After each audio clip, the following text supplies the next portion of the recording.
Bonjour et bienvenue pour ce nouvel épisode des Perspectives mondiales en partenariat avec Dukascopy TV. Je suis Flavie Roman et aujourd'hui nous allons discuter de l'impact de la récente appréciation du franc suisse sur les marchés d'Europe orientale.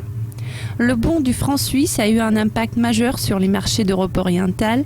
Il y a 10 ans à peu près, beaucoup de gens de la Hongrie, la Slovaquie, la Roumanie, la Croatie et d'autres pays d'Europe orientale ont décidé de prendre des prêts à la consommation en francs suisses en raison des taux d'intérêt très bas et donc très attrayants. Mais aujourd'hui, ils doivent payer presque le double pour des crédits en francs suisses suite à sa forte appréciation.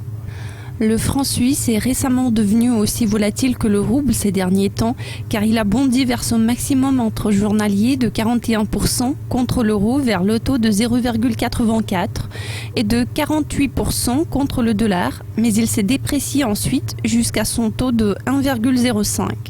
Cela s'est produit peu après le rebond du dollar-rouble vers la marque de 80, juste avant l'intervention de la Banque centrale de Russie qui a relevé les taux vers un plus haut sur plusieurs années, constituant 18%, mais ils les ont réduits après à 15%. Dans ce profil instantané, nous pouvons voir une énorme appréciation du franc suisse contre l'euro qui s'est produite le 15 janvier lorsque la Banque nationale suisse a abandonné son cours plancher contre l'euro en laissant flotter sa devise. Beaucoup de gens en Europe de l'Est ont acheté des dettes libellées en francs suisses. Plus d'un demi-million de Polonais, 150 000 Roumains, plus de la moitié des ménages en Hongrie et l'équivalent de 7,2% du PIB croate représentent actuellement la dette du franc suisse. Certains experts affirment que c'est un peu surestimé d'un facteur 2.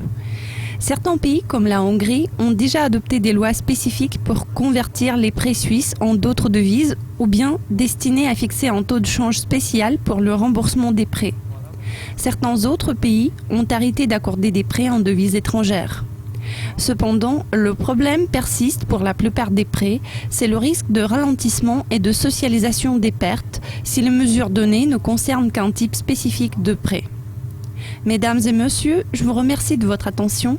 Vous avez suivi les Perspectives mondiales en partenariat avec Dukascopy TV. Je suis Flavie Roman. Je vous souhaite une bonne journée. Au revoir.